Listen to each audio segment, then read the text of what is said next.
Oh, it's a hump week edition of Birds 365. Well, kind of, sort of. The different week because the Eagles don't play till Monday night.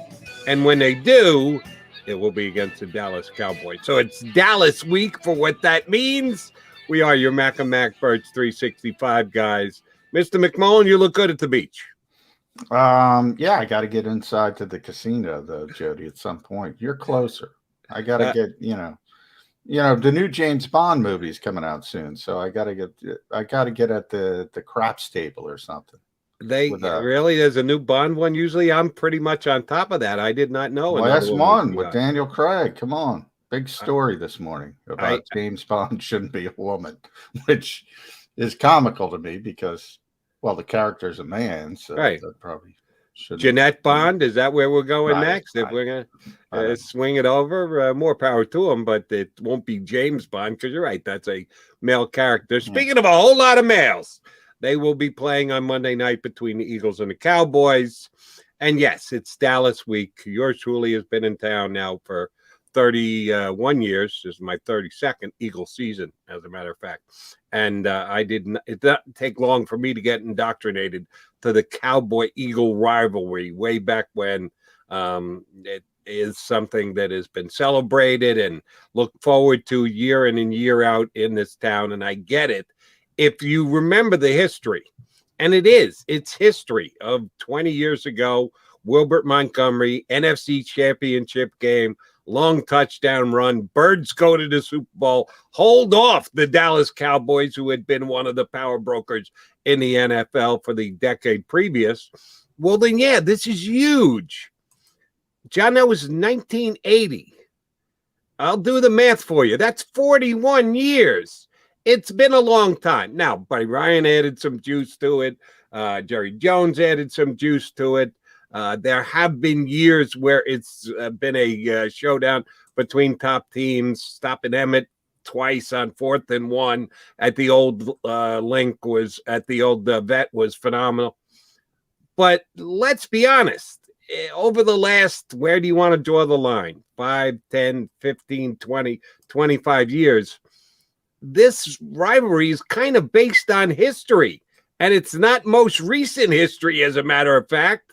No, when the Eagles have been good, the Cowboys have been mediocre. When the Cowboys have been good, which over the last 20 years has not been very often, the Eagles weren't good. I think the rivalry is much more based in history, borderline ancient, and in the minds of some up there in years of following the team, Eagle fans, than it actually has been on the field itself. Yeah, you're right. I mean, there's no question about it. It's more based on sort of like the Hatfields and McCoys. You're supposed to hate the Cowboys, so you hate the Cowboys in Philadelphia, and you're indoctrinated to it. But why is there a reason to hate the Cowboys? You might want to feel sorry for them if you thought about it in a logical fashion. And I joke because they have a lot of advantages in this league because of their owner and how much power he has, but they haven't been able to take advantage of it. So, they haven't been very good. There's remember that commercial when the Yankees Red Sox was really, the biggest rivalry in sports and both teams were good, and Aaron Boone and the Red Sox still haven't won. I think it was Alec Baldwin and John Krasinski, and Alec Baldwin was the Yankees fan, and he basically said, kindling doesn't have a rivalry with fire. Because the Yankees would always beat them. Now the Red Sox have won so many times. Right. It kind of doesn't mean anything anymore. And you're right. I mean, it's not the Eagles Cowboys used to be this massive rivalry. And for years, by the way, if you want to go back to the Roger Staubach Cowboys, I mean, it wasn't much of a rivalry because the Cowboys were beating up on the Eagles and they turned the tables. So it's more of a Hatfield McCoy rivalry where you hate them because you're supposed to hate them. Right. And we'll see if we can build up some good hatred between now and Monday. But both teams are 1-1 at this stage. Cowboys get beat opening week against Tampa Bay Buccaneers, although Dak Prescott looked very good. We had lots of questions about Dak coming into week number 1. Gets injured last year, major injury, coming back from it, from our Hard Knocks fandom, which, you know, I'm a big fan. That was maybe the most compelling thing of the entire seasonal broadcast this year. They start with a tight shot on the ankle of Dak Prescott, and you see the cut there, the size of the surgery that he had to have, and then start to talk to him and portray what he had to do to get ready for the season. Then he gets hurt in preseason on Hard Knock, doesn't play. They got to keep him in bubble wrap because they don't want to take a chance of his shoulder. We had no idea he was going to be able to do week one. He threw it pretty well against Tampa Bay Buccaneers. They didn't win the game. Brady had it last. He pulled it off. More power to him. But Dak looked pretty good. And then this past week, they went on the road. Give the Cowboys this much. They played 2 straight road games, John. They come home for the first time against the Eagles, and they got a win against the formerly San Diego Chargers, now LA Chargers, out at SoFi in LA.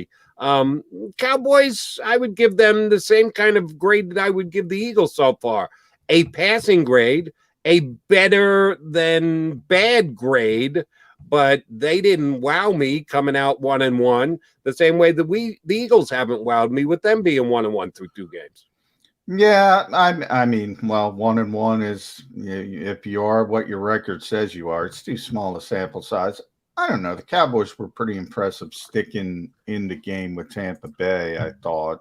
Obviously, that was a shootout, and they weren't able to get it done. And then you're right to be able to bounce back against what I think is an up-and-coming team, and I think Justin Herbert's going to be a pretty good quarterback in this league. But, you know, you expect the Cowboys to be good on offense. You expect them to be bad on defense. And again, as small as the sample size is, that's what it's been so far early in the season. They're ranked 4th in offense, 27th in defense, and 31st in passing defense. So kind of what we expected the Cowboys to be. And I expect them to be that continuing on. It's interesting, this matchup, because the Eagles have been, I think, way better defensively than people expected. Offensively, they've been good running the ball, not great passing the ball, which is kind of what we expected. Let me pull up those numbers really quick. So the Eagles are 15th in offense, basically right middle of the pack, but they're second in rushing offense. So kind of what we expected with Jalen Hurts adding to the running game. And then the 22nd in pass offense. But defensively, they're ranked number 4. So if you look at this game, Jody, and say, well, you got to take advantage of that Cowboys' inability to stop the pass. Can the Eagles do that? I don't know. That's the question we're trying to answer. And that's the question I've been bringing up. And we're going to have Dave Zangaro on. I want to ask him. I talked a little bit about this with you yesterday. Is what's more important here? Figuring out what you have long-term with Jalen Hurts or finding a way how to beat the Dallas Cowboys on Monday night? I think if you ask Nick Sirianni, the question is obvious. Beat the Cowboys. I think if you ask Howie Roseman, Jeffrey Lurie, it's a different question. Remember what Jeffrey Lurie said about when he fired Doug Peterson. Well, Doug wants to win. That convoluted Doug wants to win right now. Well, guess what? You got a coach who wants to win right now and is trying to mask the deficiencies of the quarterback. I don't know why you shouldn't do that as a coach. But, I mean, if that's not what you want, you got to figure out a way how to figure out a way, if you know what I mean. I do. And it is something that the Eagles are going to be dealing with all year, that they might be in different odds at different directions that they are with this franchise. Let's talk about the coach and the quarterback for a second here, because I had a call on my show on WIP on Monday night, and I would just answered it as best I could off the top of my head.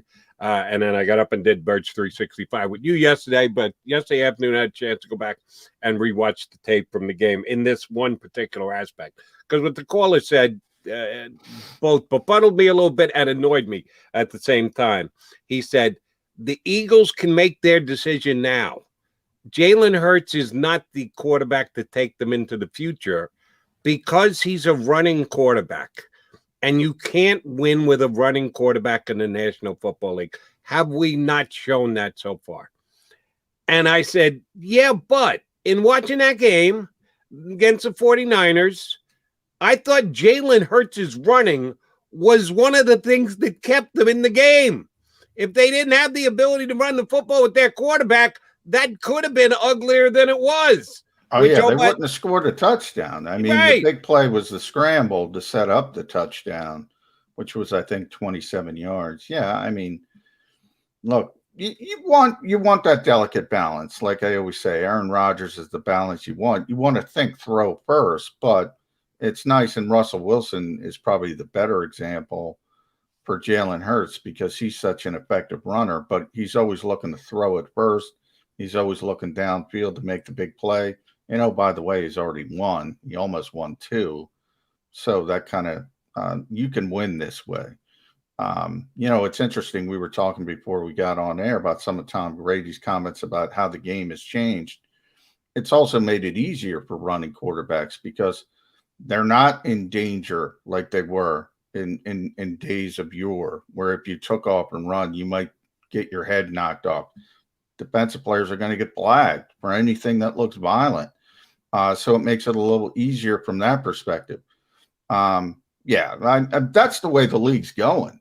Now the question is, can you win with the Tom Brady type? Now, and everyone says, well, Tom Brady won. Yeah, Tom Brady's the outlier. You're trying to find the next Tom Brady. Is it easier to find the next Tom Brady or the next Russell Wilson? Well, it's not easy to find either, but the Kyler Murrays of the world, the Jalen, there's more templates for the latter than the former. I don't see a lot of potential Tom Brady's coming up in the NFL. You do have to remember that Brady is the exception to the rule, not the rule. He is the exception to the rule. And you mentioned about the way the NFL is legislated and the fact that they protect the quarterbacks, which makes it more viable for a guy to take off and run. The 27-yard gain that Jalen had, I'd completely forgotten about this. Just went out of my mind as I'm watching it. He looked at the end of that play like a savvy 10-year veteran quarterback.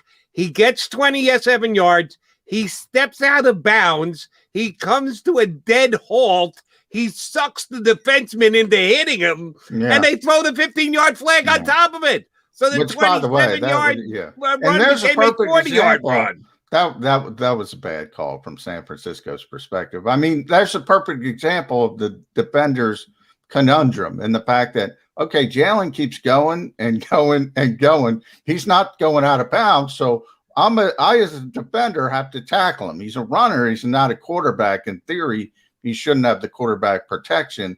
But we know what that means in the NFL. It's not really true. And sure enough, he goes to tackle him. And Jalen's smart enough, as you said, to take the step out of bounds and it gets a 15. It's impossible to play defense in this league, which I say all the time. But yeah, he took advantage of the rules, and that's why I'd rather have a Jalen Hurts type than a traditional pocket quarterback in the modern NFL. I think you're up against it with the traditional pocket quarterback, and that's hard for people to wrap their heads around. And I'm supposed to be the old guy with the gray beard, but evolve or die, adapt or die. These are different rules. If you're giving me the 1990 rules, I'm going the exact opposite way.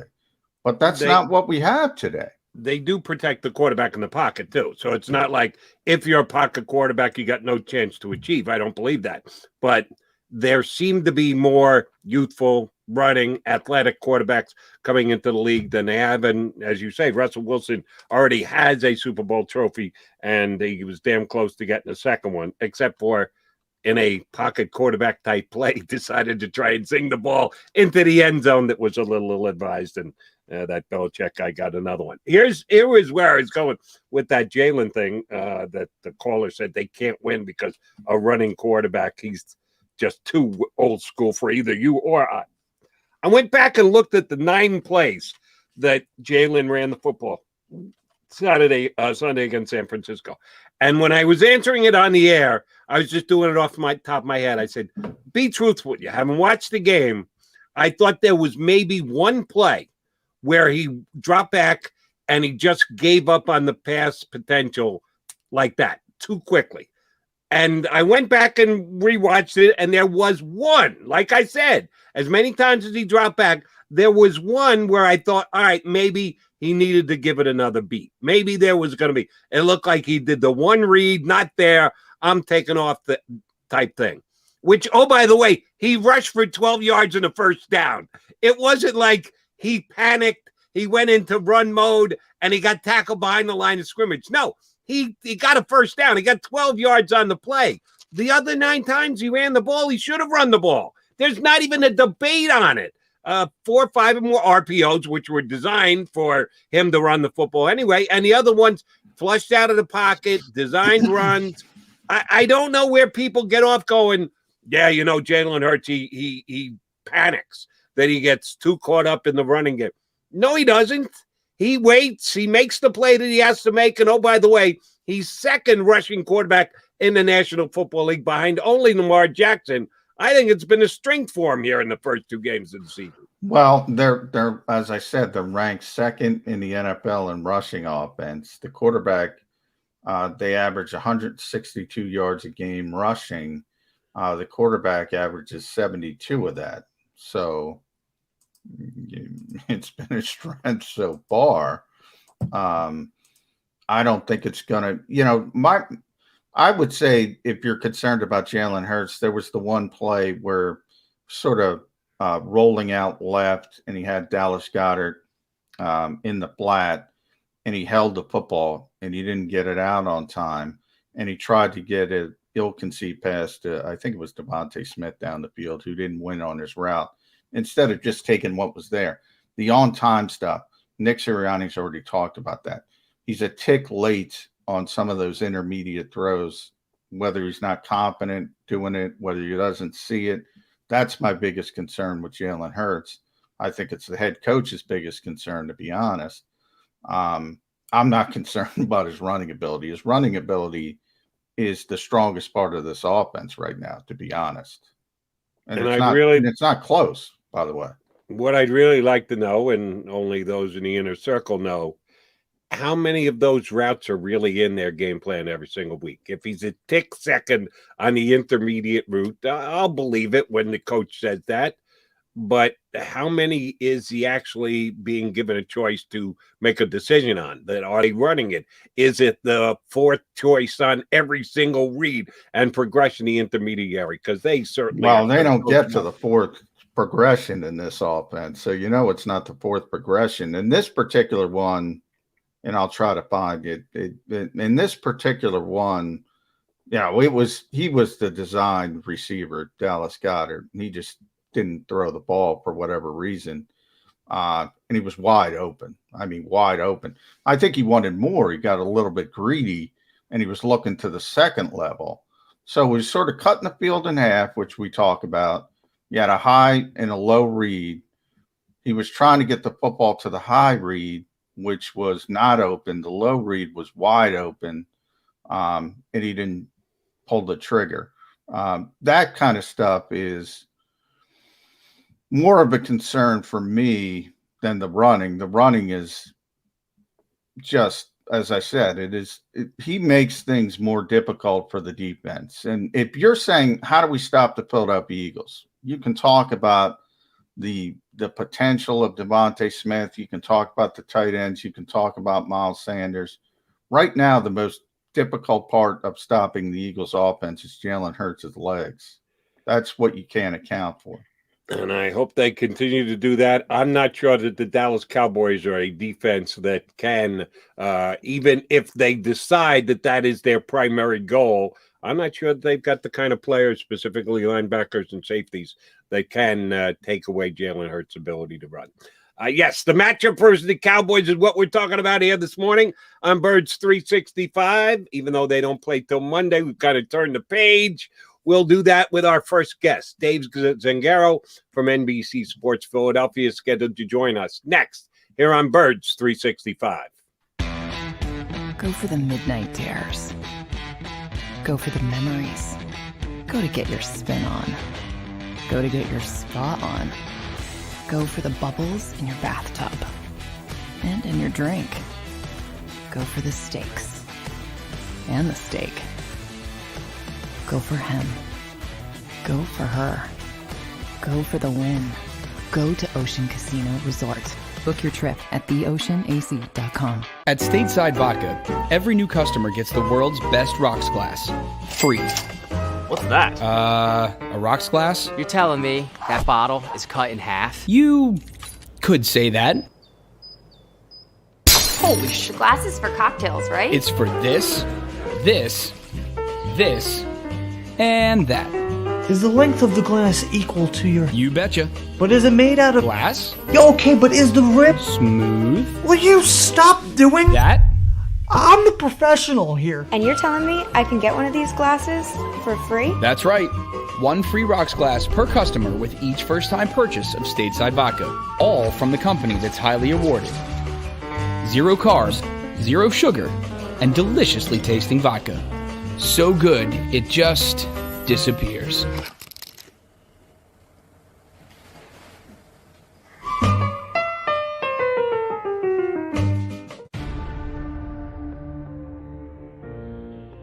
When it comes to the fight against insurance companies, large corporations, and the healthcare industry, injured victims are always the underdog. But that doesn't worry us. At Messa & Associates, we're an injury law firm from Philadelphia, and we come to fight. Our clients know that they've got representation with a chip on its shoulder, and it's the same chip that makes Philly the toughest city in the country. Call 215-568-3500 or visit us online at messalaw.com. Messa & Associates, the toughest injury firm in Philadelphia.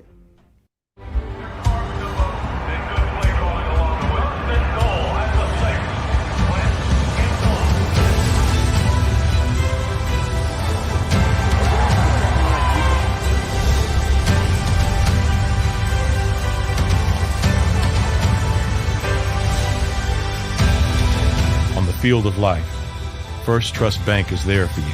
Champions on 3. 1, 2, 3. Because Philadelphia dreams deserve a Philadelphia bank. Go for the midnight dares. Go for the game. Go for the hits. Go for the fans. Go for the win. Go to Ocean Casino Resort. Book your trip at theoceanac.com.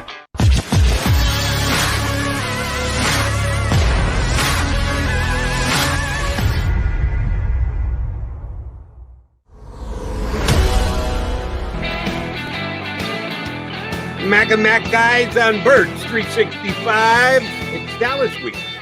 Is it something we should be getting excited about? Is it something we can get excited about? As I said in the opening segment, the rivalry is kind of historical more than it is current. We'll see if I'm understating it or not. With our next guest, he does a great job covering the Birds day in and day out for NBC Sports Philly. Dave Zangaro joins us here on Birds 365. How are you, Dave? I'm good, guys. How are you? Doing well, Dave. Good to see you. I see Dave all the time, though. But, it's been a couple of days, so it's exciting. And we'll get back to work on Thursday. A little bit of a weird week. But I guess I want to start with the quarterback, Dave, because it's so interesting. The numbers are great. I mean, the passer rating, the completion percentage, no turnovers, leads the team in rushing. The Eagles are number 2 in the NFL in rushing.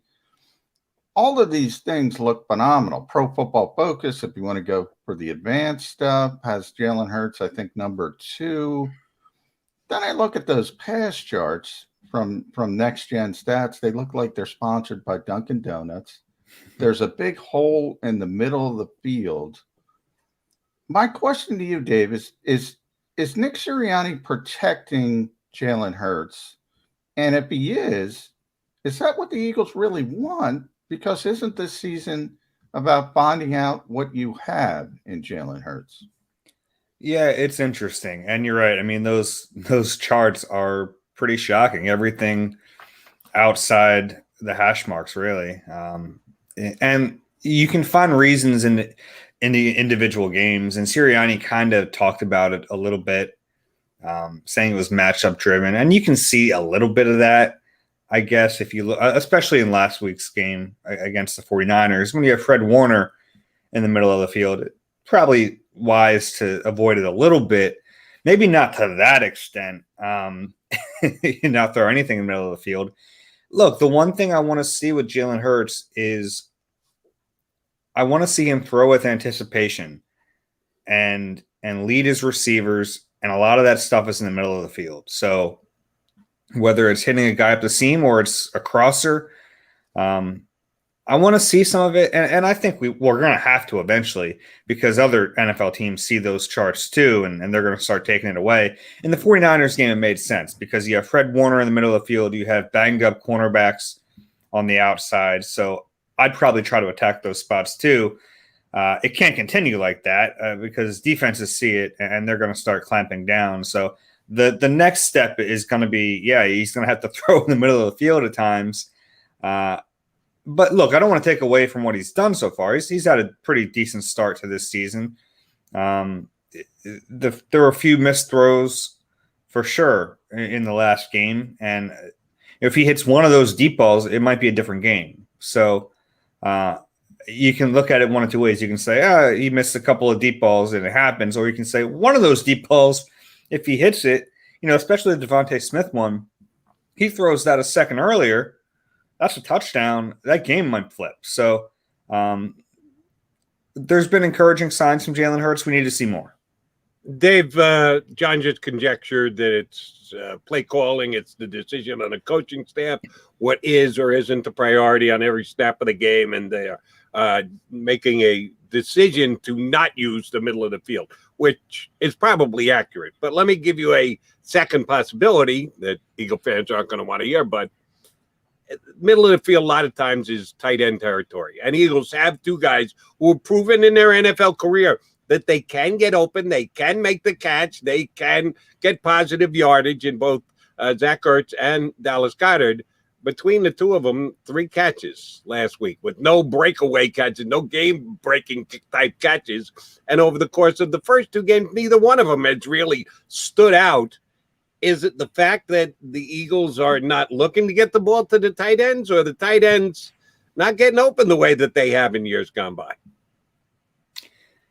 I don't know if it's a second option. I don't know if there's anything that's happened. You can say that maybe Zach Ertz, you can look at last year and say, well, maybe he's not the same player. But Dallas Goedert, I mean, he's going to get open. So I think it's just a matter of figuring out the game plan and game planning for those 2 players. We've seen them in some 12 personnel.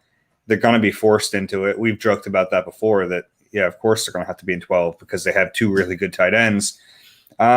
It's the numbers are a little troubling, especially in the last game. You look at it and you go, man, it was almost like they weren't on the field. But I'm not too worried about the production, at least for Dallas Goedert. If you want to look at it for Zach Ertz and wonder, like, has he lost a step? Is he the same player? That's fair, I based on last season. But with Dallas Goedert, I'm pretty convinced his production is going to come. Yeah, Dave, Nick always talks about this fine line between off-schedule offense and throwing and getting the football out on time. There was one example with Dallas Goedert in the flat where they were sort of rolling Jalen Hurts out. The high-low really was a low-high read. Could have gotten the football out on time to Dallas Goedert. Probably would have been about a 10-yard gain. For whatever reason, he held on to it, tried to get the football down the field to Devontae Smith, who didn't win on his route. Is that the stuff Nick is talking about? Like, that you have to get out on time. Doug Peterson would used to call it, let the offense work for you, as opposed to always shooting for the big play, whether it's with the legs or trying to get the football down the field. Yeah, and that's a good. That was 3rd down too, right? I believe so. That moves the chains, and you got to take the easy throw there. And I think you're right. I think he hesitated, and then that kind of sealed it up, and then he had to throw deep. And the hesitation can't be there from Hurts. That was the problem on a couple of those deep balls too. You got to get the ball out of your hand. You got to, like I said, you got to throw with anticipation. You have to be ready to make those plays. For the most part, though, I think he has done a fairly decent job of playing within himself and not always shooting for the big play. That was obviously a big problem with this team last year and another quarterback. So when you compare the two, I think Hurts has done a pretty good job of giving what the defense or taking what the defense gives him. There have been a few examples where he'll leave the pocket too early. And look, I don't know if that ever goes away completely. I don't know if any quarterback with his set of skills figures out the perfect science of when to stay in the pocket and when to escape. It's just about doing it the best you can consistently. But there have been times where he's left the pocket too early and he's taken off too early. And then there have been other times where I've been impressed with how long he waits to run because he's looking downfield. And I think that's what you want. You want him to be pass first, and then the safety valve is always there. And he's taken it a few times, but for the most part, he's looked down the field to throw, and that's a good sign from my perspective. And I went back and double-checked it yesterday. The 9 running plays that he had, only 1 out of the 9 could I actually say, well, he could have given it one more beat. Take one more second. Give the guy another couple of strides to get open. I thought he was very judicious with how he handled his running in the last game. All right, Dave, you're good to answer this question. Much like John, we try and get Eagle Beat guys on. Brandon Graham being out of the lineup, done for the season. To a man, every player says it. You guys are around it, so you know. How difficult is it going to be to replace Brandon Graham, the leader, as much as Brandon Graham, the football player, who's even capable of doing something like that for the Philadelphia Eagles? Yeah, I mean, it's a tough loss, and you watch it happen, and Brandon hasn't missed time really in forever. It seems like he's always healthy. So it's an initial shock, and you're right. As the leadership standpoint of it it's going to be tough to not have him out there because he brings some energy, just natural energy. It's not forced. He's always got it with him. And look, they're not gonna replace that necessarily. I think when Rodney comes back, that'll help a little bit there because Rodney is a high energy guy and he can lead the pregame huddles and the postgame. He can do all that stuff, and that'll help. And Brandon's going to be around in the building. That'll help as well. But we talk so much about Graham's leadership. I really don't want us to lose sight of the fact that he's their best edge player. And, we can talk about them replacing the leadership. They got to figure out a way to replace him on the field. Because this is a guy who's 33 and he's playing the best football of his life. And behind him now, they have to figure out what they're going to do because you're going to have either Josh Sweat or Derek Barnett starting on the right side of the defensive line. Who starts on the left side in Graham's spot? Is it they bump Ryan Kerrigan up? I wouldn't do that. I think you have to kind of limit his snaps, make him a rotational guy. So that means you're probably moving either Barnett or Sweat from the right side of the line to the left. That's something they have to figure out in practice this week. And then they had depth there, but they were using all their depth, right? They were rotating 4 deep. Now, is Teron Jackson the next guy up? Is he ready for a real role? Or do you say Milton Williams, guess what? Now you're going to bump outside more. So there are a lot of questions. I think there are more questions of how they're going to fill him or replace him on the field than there are off the field. Yeah. Do you think, Dave, Milton Williams is interesting? Because the Eagles kind of behind the scenes brought up, he's got like a Brandon Graham type body. They thought maybe he could be that type of player, play inside, maybe go back, play outside, maybe go back inside in pass rushing situations, have some versatility. Does that speed up Milton Williams's importance to this defense? Does he have to get some reps at left end? Yeah, he probably does a little bit. I'll be honest with you. I still think his best spot is inside. I like what he can do from an interior pass rush position because I think he has the ability and the athleticism to really beat guards in this league, but he does have the power to beat some tackles, and I think we'll see that. He's an interesting guy. I was really surprised that really in training camp, I would say, gosh, like 70% end? Yeah. He was at. So, and that's just off the top of my head. I was surprised how much defensive end he played for this team in training camp to the point where I was wondering if we're going to see him inside at all. And then the season starts and he's mostly inside. So he has those reps under his belt. And if Teron Jackson isn't ready to really contribute more than, let's be honest, probably a handful of pass rush only snaps, then yeah, I think we're going to have to see Milton outside a little bit. Dave, it was a costly week for the Eagles on a couple of fronts. Number one, they lost the game. Number two, they lost Brandon Graham. Number three, they lost Brandon Brooks. And his replacement is sitting right there to be plugged in like he was last week. Corey Dickerson, the Eagles reached out, took him in the second round. Some people thought he would be a first-round talent if he had not been hurt. He's back from injury. He didn't get training camp in. They threw him into the deep end of the pool this week when Brooks went out, and he did not grade out well. Kind of got pushed around in his first NFL start. Does one even long week, because they don't play till Monday night, going to be able to make the difference that he's going to be able to get up to speed and not be a deterrent filling in for Brooks this week?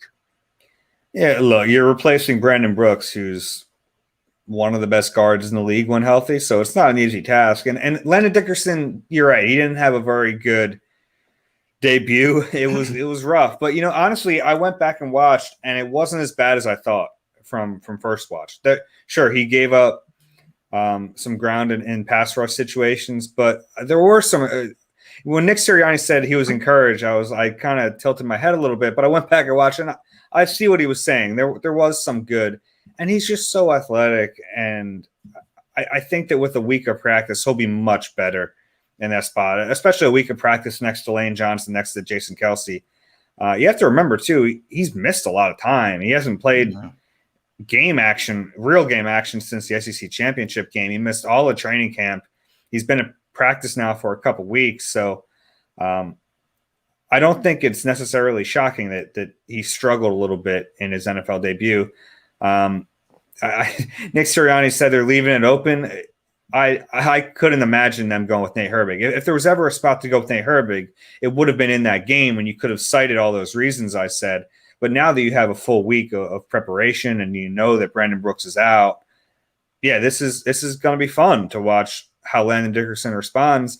And however long Brooks is out, it's almost like a trial run for Dickerson because they haven't really committed on a position for him yet.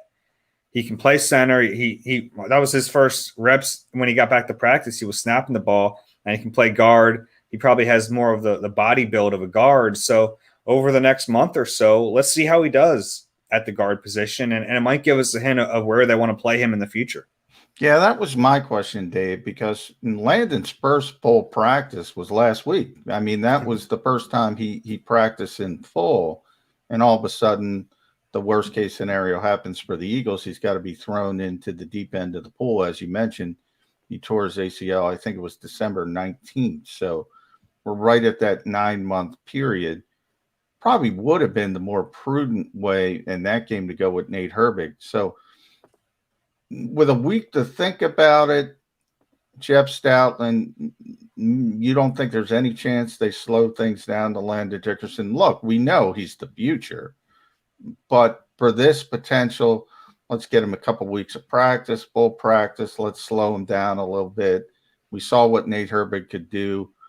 You don't think that's even going to be on the table for the Eagles this Monday night? Nah, I mean, I don't think so. They went with Landon Dickerson in practice when Brooks was missing time last week.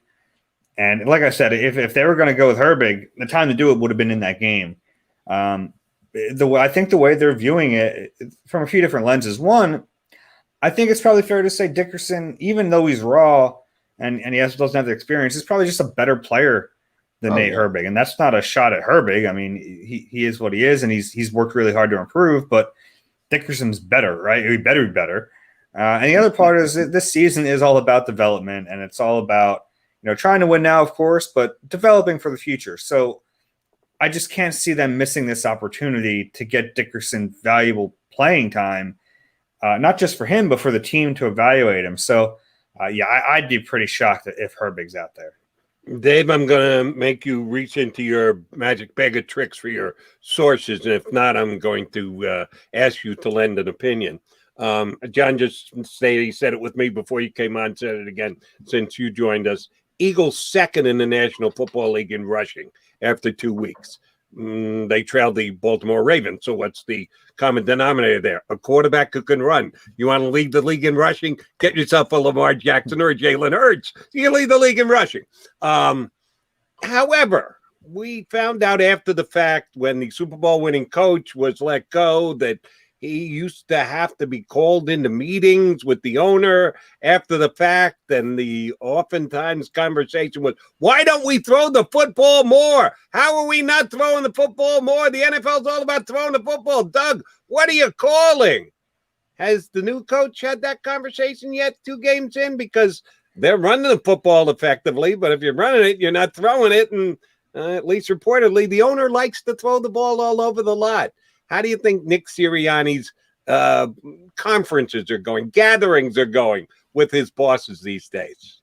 Yeah, I'm not going to pretend to know that, but what I do know is that Jeff Lurie likes to be on the cutting edge of the NFL, right? That's his thing, is he wants to be not just in the wave of the trend, he wants to be ahead of it. So, yeah, that's the way the league has gone. It's a passing league. I think there's probably a little grace period for a head coach in his first 2 games with the owner, at least. I think Jeff probably prefers to pass more, but a lot of those rushing stats are because the quarterback takes off, and those are pass plays that are called. I think that Jeff probably has to have an understanding here that this is the offense they're going to run with Jalen Hurts, right? Miles Sanders alluded to it after the win a couple weeks ago, that every play is a run.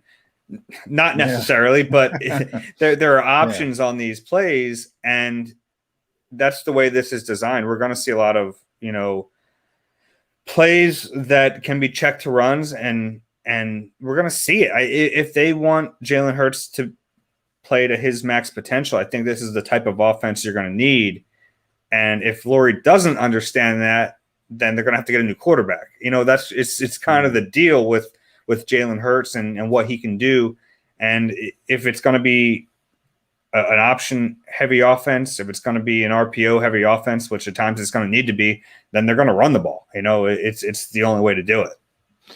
Well, I didn't want to get here, but we got here, Dave, and it's only 2 weeks, and I think it's incredibly unfair. But you bring up a good point in the fact that if the Eagles want Jalen Hurts to succeed, they have to build this offense a certain way, and Jeffrey Lurie likely doesn't want to build the offense that certain way. As you mentioned, he likes to be on the cutting edge of the NFL. He talks about a high-powered passing game. You have to have it. I talked about this a lot in the offseason. I probably asked you this question in the offseason. Is there anything Jalen Hurts can do to win over Jeffrey Lurie? Or does he want a completely different type of offense, different type of quarterback who can sling the football all over the place?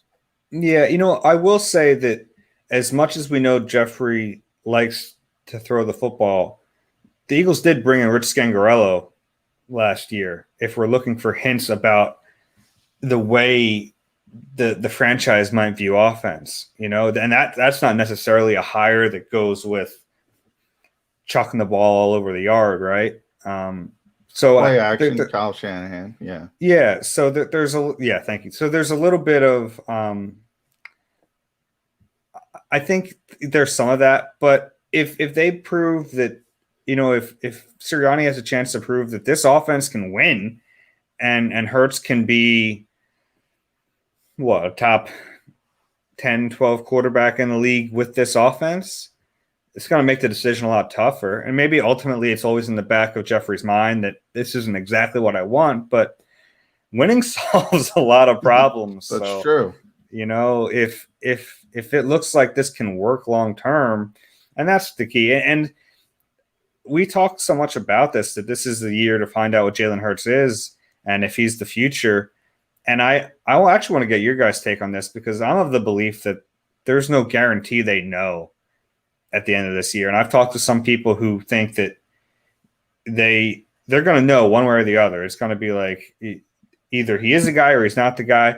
I think there's a real chance, and the first 2 weeks of the season are kind of showing this to me, that they might end up in this weird middle ground where they're going to have a really tough decision to make. Yeah. Oh, I absolutely agree with you that that's a possibility. But here's what they'll talk themselves into it one way or the other. Dave Zangaro, Jody McDonald, John McMullen might not agree that it's clear cut. Oh, the Eagles will talk themselves into the fact that it's clear cut, that he's the man or he's not the guy. We have to go another direction. They won't find themselves in the middle. Maybe they should, but they won't. They'll make a definitive call on that. I can guarantee you that. All right, Dave, it is Cowboy week. They've got Dallas coming up on Monday night. Is there added pressure to this game, the level of the rivalry aside, because they play the Cowboys here and then they don't play a divisional rival again for 3 months? It's either till the end of the season. 5 of their last 6 games are in division games, which of course are the most important. You've got this one kind of standalone division game early against Dallas. Does that add to the pressure of the Cowboy-Eagle matchup? Yeah, I mean, it's a division game, and it is Monday Night Football, and that might not mean a lot for the veterans, but if you're a young player, you play in your first primetime game, that there is a little added to it.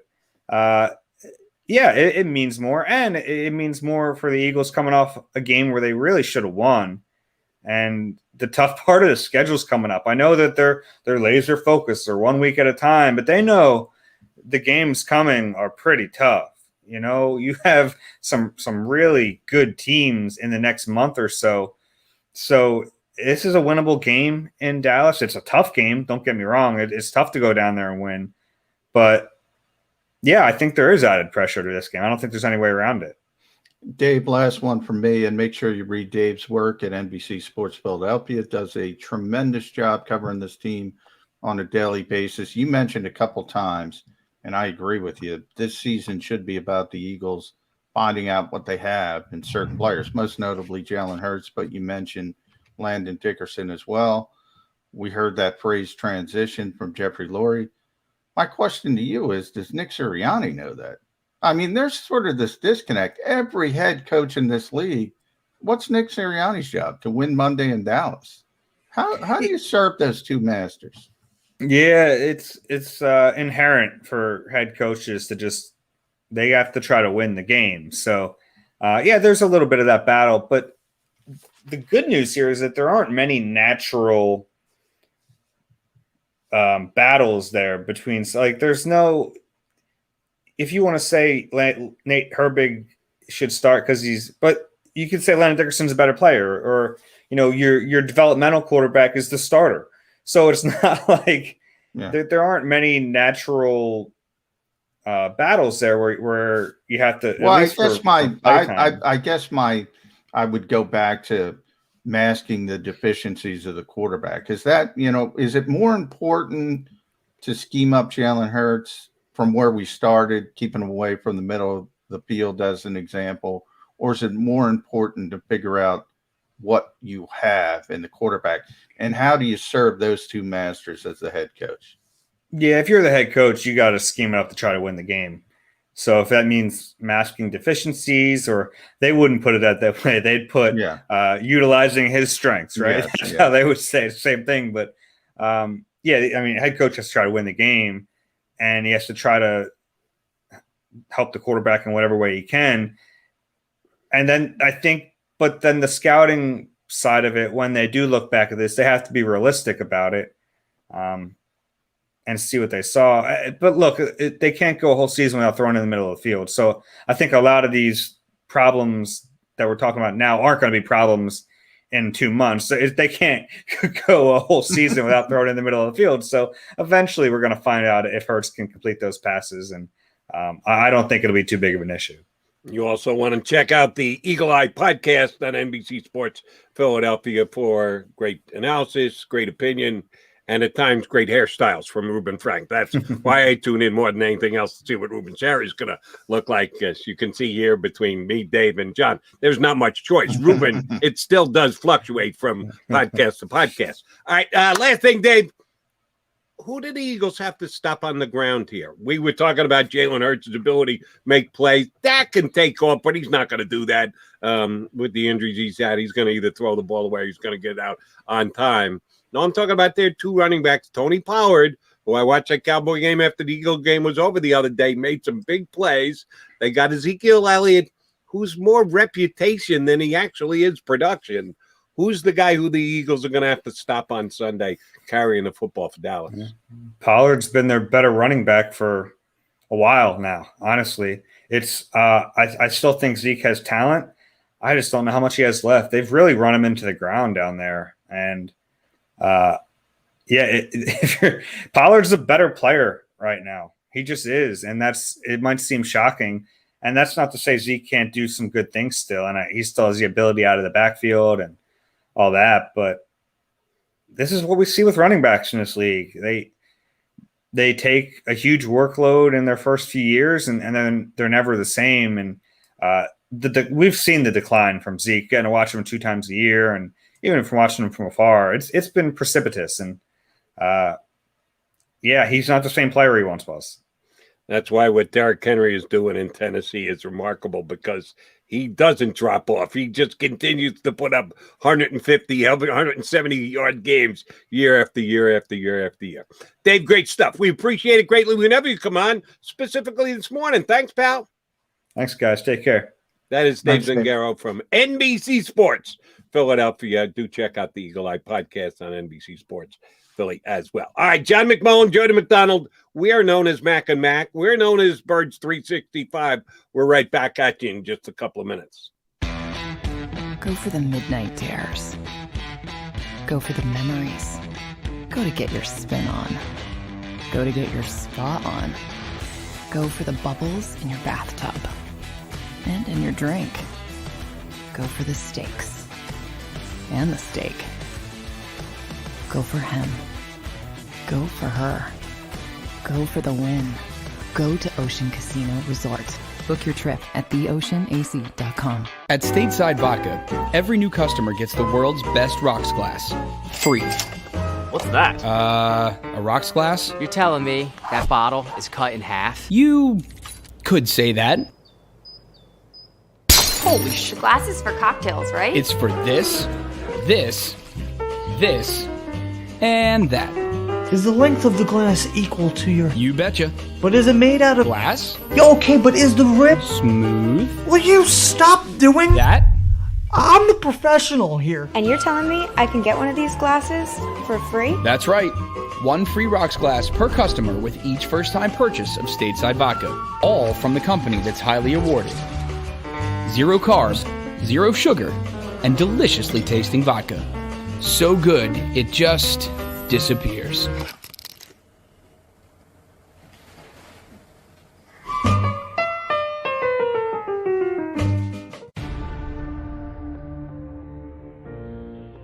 When it comes to the fight against insurance companies, large corporations, and the healthcare industry, injured victims are always the underdog.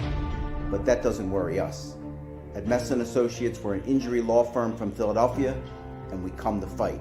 Our clients know that they've got representation with a chip on its shoulder, and it's the same chip that makes Philly the toughest city in the country. Call 215-568-3500 or visit us online at messalaw.com. Messon Associates, the toughest injury firm in Philadelphia.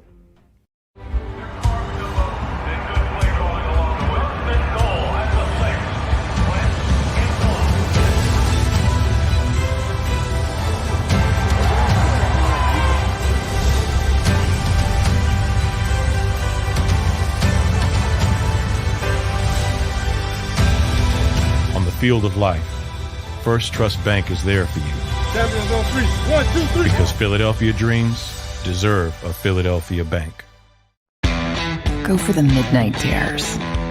Go for the game. Go for the hits. Go for the fans. Go for the win. Go to Ocean Casino Resort. Book your trip at theoceanac.com.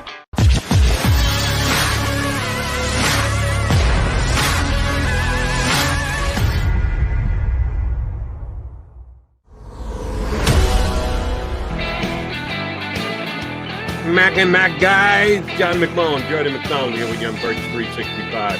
A tip of the cap to Dave Zangaro for hopping on with us and giving us some good insight. Whenever he hops on board, he does just that. Johnny Mac, we didn't touch on this at the top and didn't bring it up with Dave.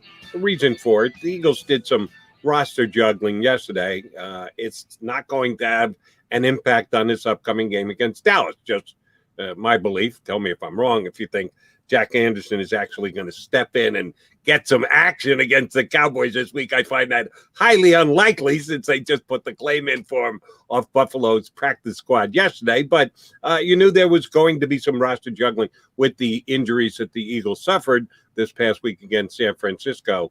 If you can get a guy that you really liked at the draft, I went back and checked it out. Our buddy Rick Saratel from NFL Draft Bible had Anderson as a 6th-round draft pick rated. He didn't go to the 7th in Buffalo. And if the Eagles like this guy and they got a roster spot, more power to them. If their scouting gets it right, maybe they pick up a nice player who helps them down the road. It's going to be weeks before anything, even if there are other injuries, before they can get this guy into a game, right? Yeah, no question. It was a little bit interesting to me. I was a little bit surprised, though. You're probably right. They most likely were looking at him in the draft, liked him in the draft process. But when you sign somebody off somebody else's practice squad, you're essentially guaranteeing them 3 weeks on your 53-man roster. So from that perspective, I was a little bit surprised only because the Eagles had Sua Opeta on their practice squad. They could have elevated him. He's played a little bit in the past, not all that well. They also have Coyote Awasiku, who's an undrafted rookie free agent they seem to really like. So it indicates they like him as a player. But, yeah, I mean, that's more of a long-term thing. You want to get him into the program. But I was a little bit surprised they went outside the organization. We all know Jeff Stoutland, his reputation for developing players that had people in-house. So they must really, really like the kid. That's my biggest indication from that. And then Richard Rodgers, they also brought back to the practice squad, which is more insurance in case Zach Ertz can't get on the COVID list for Monday, can't get off the COVID list for Monday night in Dallas. They can elevate him for the game. And they still have 2 open roster spots. Now, Ertz is one of those. And obviously they lost Brandon Graham. They worked out 3 players yesterday, was able to find out. Cameron Malveaux, who's a defensive end. That's probably the name to keep an eye on. Deion Kane, who's a wide receiver. Dylan Cole, who's a linebacker. Remember, Tuesdays in the NFL are typically when you work out players for a couple reasons. 1, you might need injury replacements. 2, you want to get a dossier, so to speak, on certain players if you need certain players at certain positions down the road. So defensive end, they need a defensive end. They have an open spot. So keep an eye on Malveaux, I would say, of those 3. Now, let me ask you about this, John. I should know this. I don't, so shame on me. Hope you do. Those 3 players that they worked out yesterday, did the Eagles pay for them to come to town? Do they pay for their hotel? I know they're not allowed to pay them because there are cap restrictions in place that don't allow it, but are they allowed to pick up all the expenses of any of the players that they bring in to have a tryout? Yeah, nobody's got to go on their own dime in the NFL. Those guys, and a lot, you'll see it. The NFL has its transaction wire. Their internal wire is a little bit different than their external one. I don't believe they put the tryouts on the external wire, but they do put it on the internal one. So you'll see on Tuesdays, you'll see guys working out all over the league. They get their trans paid for. Nobody's got to go on their own dime. Otherwise, you'd see a lot less tryouts, but they can afford it. Usually, certainly the teams can, but some of the players can too, because their agents want to try and get them on teams, and the agents might pick up that there. But it was, as I thought, the teams are the ones who pay for it. The other thing the Eagles announced yesterday was their practice squad protections. As you mentioned, Sua Opeta, who still might very well be on the 53. Don't know if he'll be active, but he might be elevated between now and Monday night. Marvin Wilson on the DT, and a couple of D-backs, and Craig James and Elijah Riley. Do we read into any of these? Does this again make you question? And I don't think we'll know till Monday whether Rodney McLeod is going to be back and active and ready. You guys will get a little bit of a glimpse at practice as to how involved he is. Can we read the tea leaves a little bit here that it looks like it's going to be the full 3 weeks that Rodney McLeod's going to be out before the season gets underway for him? Well, like I said with Rodney, really it's not the 3 weeks, it's the 5 weeks, because if he would have stayed on the PUP list, he would have been out for the first 6 games. I'm sorry to interrupt you again. I throw the flag on that. That's the baloney flag. If the Eagles wanted to, they could have found a way around that. They would not be the first team to, quote unquote, cheat the injury list by creating a different injury that he could have been back from after 3 weeks. We all know what his injury is. We all know what the teams do this all the time. They're not going to get fined. Nobody's going to come in and hit him over the head with a hammer. Oh, no. You misused the injury list for Rodney McLeod. He could have been out 3 weeks, and they could have brought him back if they wanted to put him on short-term IR at the beginning of the season. I don't necessarily agree with you there. The NFL really clamped down on that. Remember a couple years ago when Bill Belichick put like 30 people on the injury list because he got in a little bit of trouble. So anybody who had a stub toe or, got their finger caught in the door or something, he was putting everybody on there. There's a difference between your announced injuries and your official IR list that is part of your roster. Yeah, Belichick, anybody who had a uniform got listed in some way, shape, or form on the injury list, but that's different than the actual injured reserve that we're talking about here with Rodney McLeod. Yeah, but my point is it's actually more difficult when you put people on injured reserve because you have to have documentation of the injury, obviously. And there's players association you got to deal with. There's doctors who, you got to convince to be James Woods and Oliver Stone movie. And, they don't necessarily like to lie about those types of things. So I do think it doesn't, you can look around the league. You won't find an example of it. If they didn't put him on the PUP list, indicated they thought he'd be back before essentially week 7. That's 6 games. Now you're right in the fact that once he's on the 53, you can go on the injured reserve, but you can't go on the injured reserve for your knee injury that everybody knows you're injured. So right off the bat, that's a flag to the league office that says, well, what the hell? What happened to Rodney? And you're going to get questioned about it. So it's probably not worth going down that road, even if you want to game the system, even if you could game the system, it's probably not worth it. But the larger point is the fact that they kept him on the 53 is an indication about the 6 games, not the 3 games. That is my larger point. And, Rob Motti, we had on last week, got to talk to Rodney. I've seen Rodney. I would say this week is still a little bit iffy, but we'll get a better indication tomorrow. I would say week 4, week 5 is the wheelhouse.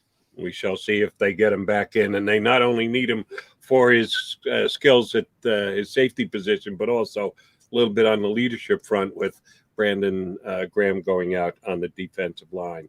Let's stay with the defense. We touched on this earlier in the week, but it bears repeating. Those core values that Jonathan Gannon has on defense, the hits just keep on coming, Johnny Mac. The problem is that the turnovers haven't kept on coming because they're 0 for 2 in games where turnovers so far this year. And I appreciated his enthusiasm. I surely think if you continue to repeat stuff like that, it does stay in the players' heads. But I've been saying this for as long as I've been covering the National Football League. You can't coach turnovers. You can't game plan turnovers. Turnovers are happenstance. Turnovers are part of the game. Turnovers happen when they happen, and you can't say, well, we're going to get 2 turnovers before the game starts, because you never know you can do that. And if this year's Philadelphia Eagles, with as much as they emphasize turnovers and the ability to strip the ball and our core values, and they have zippity-doo-dah after 2 games, kind of proves my point. You can't just say we're going to get them to turn the ball over before a football game starts. No, you can't. And, there are certain guys, Charles Tillman, probably the most famous for punching the football out. Marlon Humphrey now. There are certain guys that have a knack for it. But you still can't game plan it. You still can't accept, oh, we have Marlon Humphrey, we're going to knock the football out. It just tends to happen a little bit more. But here's the thing, man. I can't, again, and we say this, small sample size. The Eagles have the number 4 defense in the NFL through 2 games. Number 2 in points per game, points allowed. Number 3 in pass defense. Number 5 in third down defense.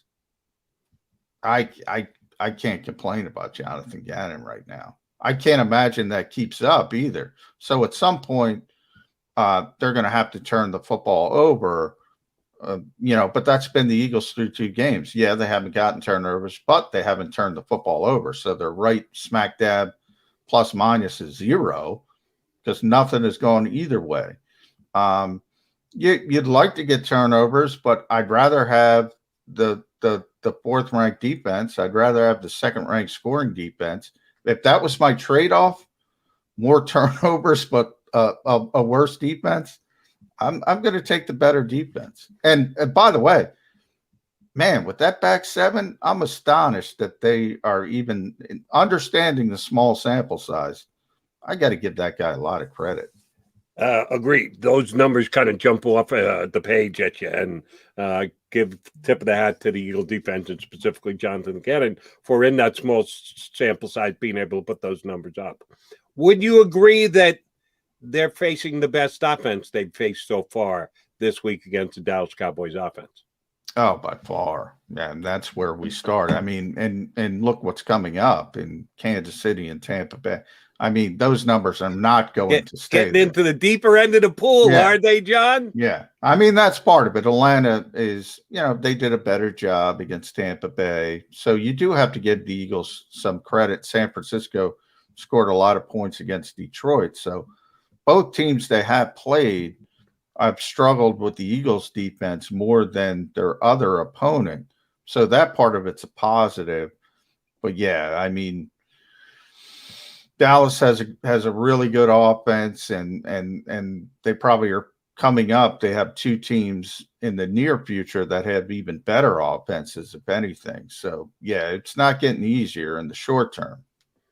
The Cowboys' strength for me, and when we had Dave Zangaro on, we talked about the running game. Ezekiel Elliott got the big contract year before last.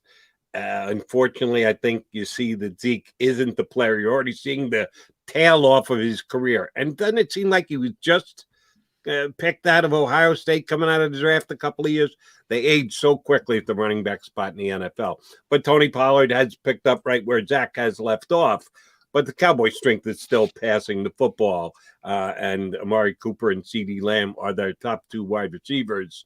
I think both Steven Nelson and Darius Slay played very well the first 2 weeks of the season. They're going to be tested this week, J-Mac, because these are better receivers than what either of the past 2 teams threw at them. Yeah, and they get a little break. Michael Gallup obviously isn't going to play, but Amari Cooper, CeeDee Lamb, Cedric Wilson's a pretty good receiver as well still. Yeah, it's a difficult group. It's like a lot of young receivers, probably more drops than you would like with CeeDee Lamb. But man, the explosiveness, the big plays down the field, he's going to make up for that. They have 2 tight ends who, aren't explosive, but they can catch the ball as well, and Blake Jarwin and Dalton Schultz. So, yeah, they're pretty good offensively. The you're probably going to have to score some points to beat the Cowboys. And the good news is their defense will allow you to score some points. I don't know what the Eagles are offensively yet. So I don't know can they win? I've been talking about it a long time now, Jody. Can they win a 35-30 game? I don't know. I don't know. I throw that question back at you. Yeah. I don't see this team winning shootouts at this stage. Generally speaking, I think you're right. Now, this given week, you might have to put up 30-plus points to win because the Cowboys might be able to get 30 themselves. Their offense is what it is, and I think it's pretty good, even though the Eagle defense has gotten off to as good a start as it has. Yeah, I think their wide receivers are going to make plays. Yeah, I think Pollard will probably have a pretty good game running the football, so we'll find out. The Eagles did put up 30 points week 1, did they not? After not putting up 30 all year long, they did week 1, so they might have to do that against the Cowboys this week. All right, one more thing before we step aside. Mike Sielski, columnist for the Inquirer, is going to hop aboard with us here on Birds 365. Last week, you were down at the game, Lincoln Financial Field. Sounded like on TV that it was rocking pretty good, that Eagles fans were back en masse, packing the stadium, getting into the game. Unfortunately, with the Eagles having a field goal block and not being able to convert on 1st and goal from the 1-yard line, it kind of sucked some of the air out of the crowd. But opening kickoff, it certainly was there, loud and proud, were Eagle fans. Dallas has an even bigger stadium, and you've been in it. Some stadiums play louder than others. This one is quasi-enclosed. It sounds like it keeps the noise in pretty damn well. It doesn't have the old roof in the middle, which I used to love about the Cowboy Stadium. It's an actual dome these days.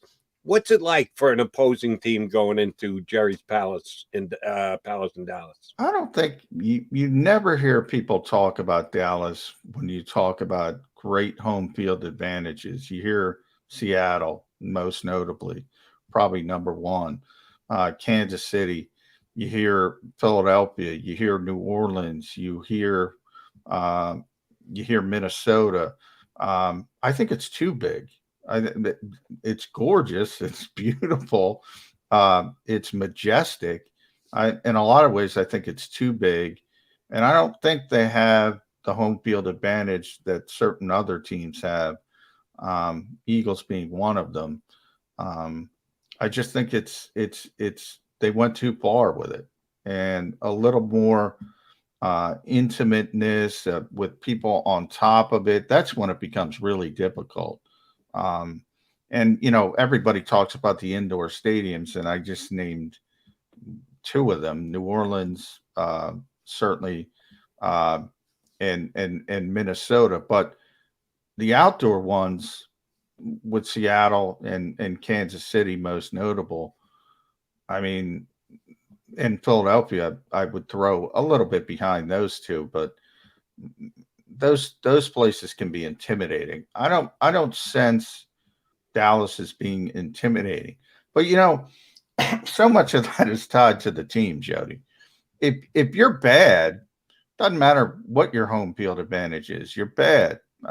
Home field advantages are when you're good, and the fans are obviously excited because you are good, and that's what it amps up. The Cowboys haven't been bad, but they just been for a number of years now. If the Eagles find a way to win against the the Cowboys on Sunday, they'll be undefeated in domes this year, John. 2-0. They already got a dome win week 1 in the NFL. Unfortunately, they'll be winless outdoors, a.k.a. Lincoln Financial Field. Yeah, well, it's interesting because Atlanta, in theory, would be one of those indoor stadiums, but nobody, there's 10,000 empty seats. Nobody cares. They're not very good. And you don't have a home field advantage. We'll see if the Cowboys have a home field advantage. History since they moved into the building, as beautiful as John describes it as, it hasn't really portrayed itself with the Cowboys having a major advantage. And I don't know if I've ever heard a player say, visiting players. Damn, that was a tough place to play. They just made our life a living hell. Our inability to audible and scream. Yeah, I don't think I've ever heard it. Nor do I. So even though it's an indoor stadium, I don't know that that's a big hurdle that the Eagles have to overcome. All right, he's John McMullen. I'm Jordan McDonald. I've got a second good guest coming up. We thank Zangaro for hopping on board. We're going to get Mike Sielski up here next, as good a columnist as there is in the Philadelphia area and has been for years. We'll get Mike's take on the Birds, not only what they've done so far in the first couple of games, not only what they will do next Monday night, this upcoming Monday night against the Cowboys, but Mike's got a good grasp on it as well as to where the Eagles are headed going forward with the quarterback. John and I have been kicking her around on a weekly basis since Carson Wentz. So we started Birds 365 and Carson Wentz found himself out of time. What is Jalen Hurts' future with the Philadelphia Eagles? It's a great conversation to have, and we'll have with Mike Sielski of the Inquirer. He joins us next here on Birds 365. Go for the midnight dares. Go for the memories. Go to get your spin on. Go to get your spa on. Go for the bubbles in your bathtub and in your drink. Go for the steaks and the steak. Go for him. Go for her. Go for the win. Go to Ocean Casino Resort. Book your trip at theoceanac.com. At Stateside Vodka, every new customer gets the world's best rocks glass. Free. What's that? A rocks glass? You're telling me that bottle is cut in half? You could say that. Holy shit. The glass is for cocktails, right? It's for this, this, and that. Is the length of the glass equal to your... You betcha. But is it made out of... Glass? Yeah, okay, but is the rip... Smooth? Will you stop doing... That? I'm the professional here. And you're telling me I can get one of these glasses for free? That's right. One free rocks glass per customer with each first-time purchase of Stateside Vodka. All from the company that's highly awarded. 0 carbs, 0 sugar, and deliciously tasting vodka. So good, it just disappears.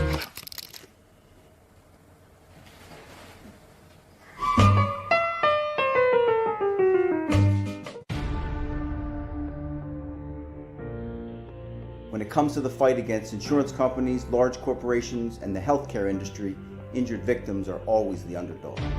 But that doesn't worry us.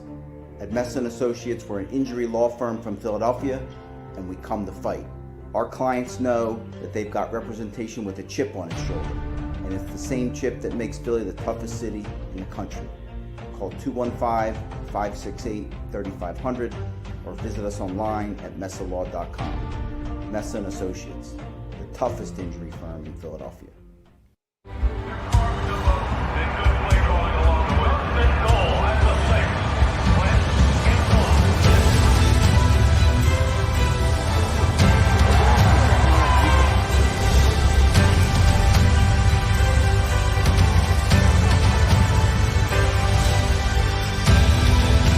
Field of life, First Trust Bank is there for you. Champions on 3. 1, 2, 3. Because Philadelphia dreams deserve a Philadelphia bank. Go for the midnight dares. Go for the game. Go for the hits. Go for the fans. Go for the win. Go to Ocean Casino Resort. Book your trip at theoceanac.com.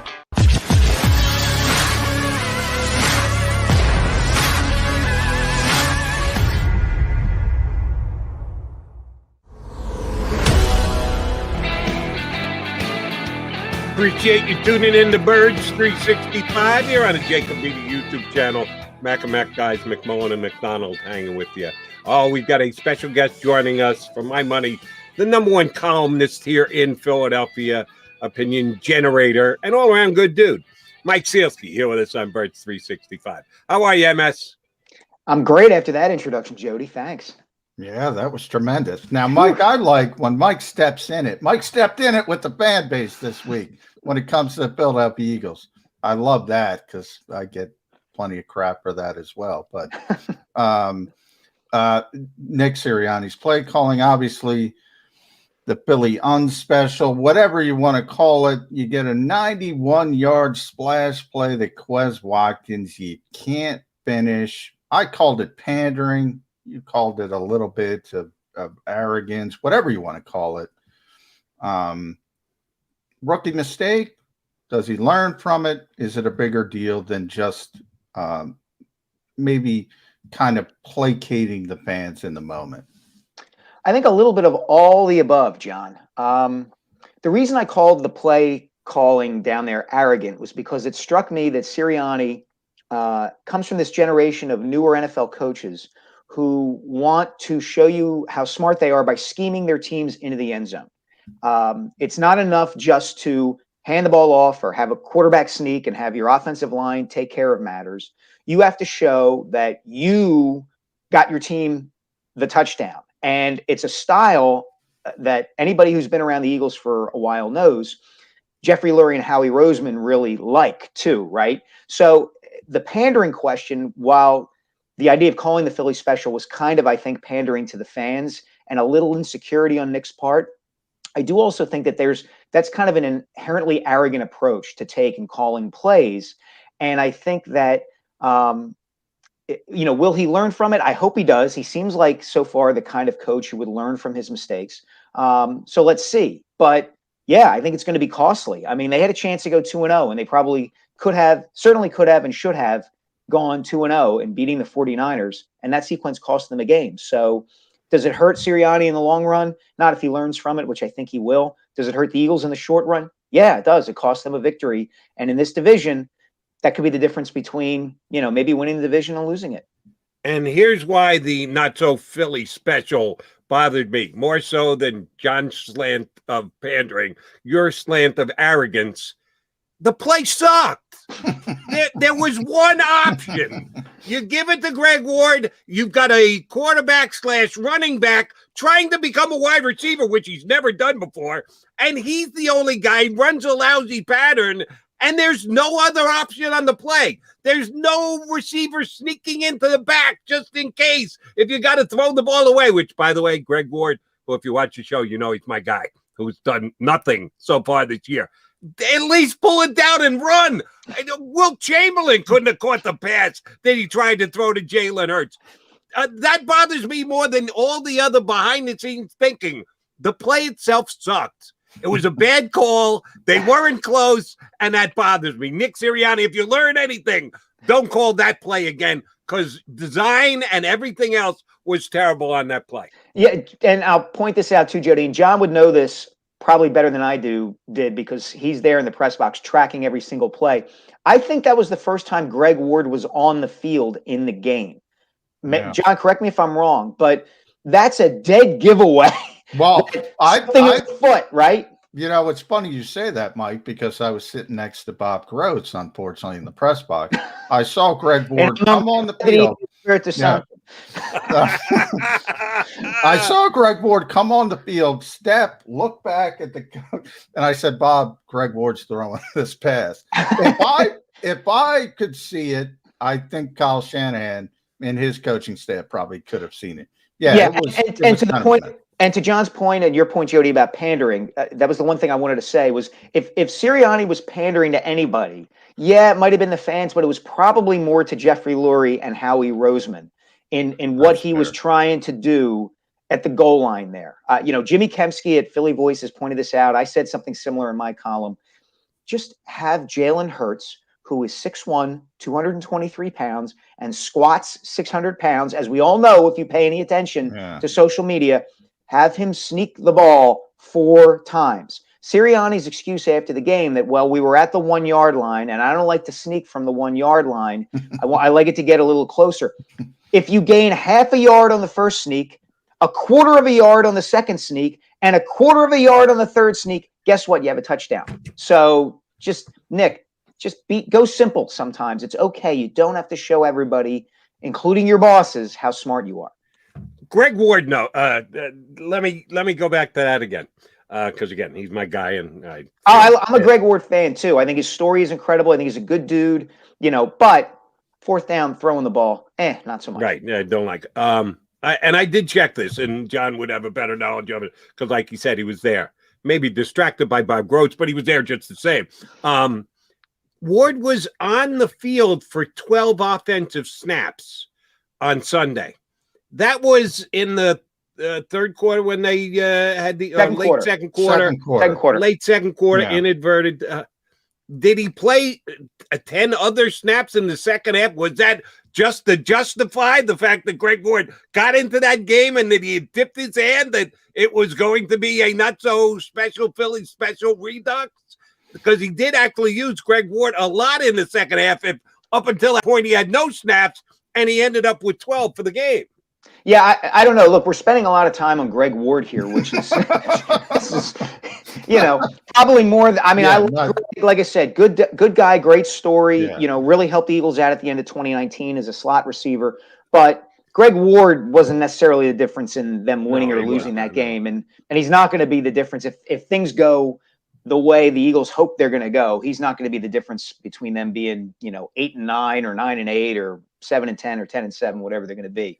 So let's just for the record. Yeah, and just for Jody's clarification, they got behind, so they probably needed the extra receiver more in the second half when they were down by 2 scores. But Mike, let's talk about a guy who is important to this team in Jalen Hurts. I'm sure you've seen the pass charts that have been all over, not throwing the football to the middle of the field. And we go all the way back, and I mentioned this earlier in the show. If you go back to Jeffrey Lurie firing Doug Peterson, he sort of gave this convoluted explanation of, well, Doug, we don't agree. This is a transition phase. He wants to win right now. Nick Sirianni's goal is to win right now. It's to beat Dallas on Monday night. The Eagles' long-term goal is a little bit counterintuitive to that, and they want to find out what they have in Jalen Hurts. As impressive as his numbers have been, and they're impressive, rushing yards, passer rating, hasn't turned the football over. Can we get a feel for what he really is if you're going to keep the shrink wrap on him for certain aspects of his job description? Not throwing the football over the middle of the field being the most notable. No, you're not. And I do think, John, I know you wrote about this at Philly Voice, that conflict that you're talking about, right? They've got to find out what they have in Hurts, but any coach is going to want to win week to week. So, if Sirianni feels like Hurts has to be limited in what he can do and what he's willing to allow him to do, there is that conflict there. I would argue this. I would say that these 2 games have been more revealing about Jalen Hurts than you might think. Look at those deep throws he made Sunday against the 49ers. The 2, what I would call a couple of kind of intermediate deep throws that he made along the sideline, the one to Jalen Reagor that should have been a touchdown if Reagor hadn't stepped out of bounds, and the one to Quez Watkins that went 91 yards were both beautiful throws. The ones where he went really deep to Devontae Smith, I don't know if you watched his technique when he was throwing those passes or the ball after he let those go. He threw the first deep ball to Devontae Smith like I would have thrown it if I were trying to get the ball to Devontae Smith. Watch his feet on that play. He literally puts his entire body into that throw. And guess what? It flutters at the end and it ends up underthrown. And the same thing happened in a couple other instances where he tried to hit Smith deep. And I think what we're seeing here is a little bit of Sirianni kind of tipping his hand into what he thinks Hurts can do, and Hurts also kind of revealing his limitations a little bit. Look, you're right. The numbers have been excellent, and there are certain things that Jalen Hurts has done really well. He's escaped the pocket well. He's thrown a couple of good passes on the move. I would argue he did miss Zach Ertz on that first, on first down and goal from the one. I thought Ertz flashed open a little bit, and Hurts threw it behind him. A better throw maybe gets you a touchdown there. But it seems to me that I'm not sure Sirianni yet feels he can call the entire offense, including some of those throws in the middle of the field, because he feels like there are certain limitations on Jalen Hurts as a quarterback. Now, we'll see how that plays out over the course of the season, but I think the 2 games have been a little revealing in that regard. Mike, you mentioned a guy I wanted to ask you about, Zach Ertz. At the end of last season, he had the very emotional, sitting on the sidelines, saying goodbye to Lincoln Financial Field, and everyone thought he's done. He'll never play another game here. As a matter of fact, some media members had him traded once, twice, 3 times over the last 5-6 months, and it never actually happened. I wasn't pointing the finger. I was reacting to those reports. I think I wrote 2 or 3 columns like, well, if Zach Ertz gets traded, understand this about him, and then he just never got traded. Never got traded. Still here. By the way, Jason Kelsey thought he was going to get traded. Yes, that's why he's got blonde. Everybody thought Zach Ertz was going to get traded. Right. Well, except for maybe me, but that's okay. I'm not patting. You're so smart, Jody. Hey, the blind squirrel finds the nut in the woods every once in a while. But back to Zach Ertz. It was amazing the way that it did go up and down, and things change and perspective change, and even to they'll get the draft pick they want. He's still going to be traded up until the last week of the preseason, and he's still here now, 3 weeks in. He hasn't been a big piece of the offense, even though guys like John and the other guys at camp say, man, he looks good. Man, he's making plays. Man, Ciriani's going to go to more than 12 personnel than anyone thought because these are the 2 best receivers on the team as of right now. He really hasn't contributed all that much for varying reasons that you and John and I have all been discussing about their unwillingness to let Jalen Hurts throw the ball down the middle of the field. Is Zach Ertz at any point going to stand up and go, hey, what the hell? As long as I'm here, why don't you throw me the football? I'm a Pro Bowl tight end. I can still make these plays. Will that be an issue in the Eagle locker room via the media over the next 2, 3, 4, 5 weeks? Well, I'll say this, Jody. I can remember in Carson Wentz's rookie season, this came up.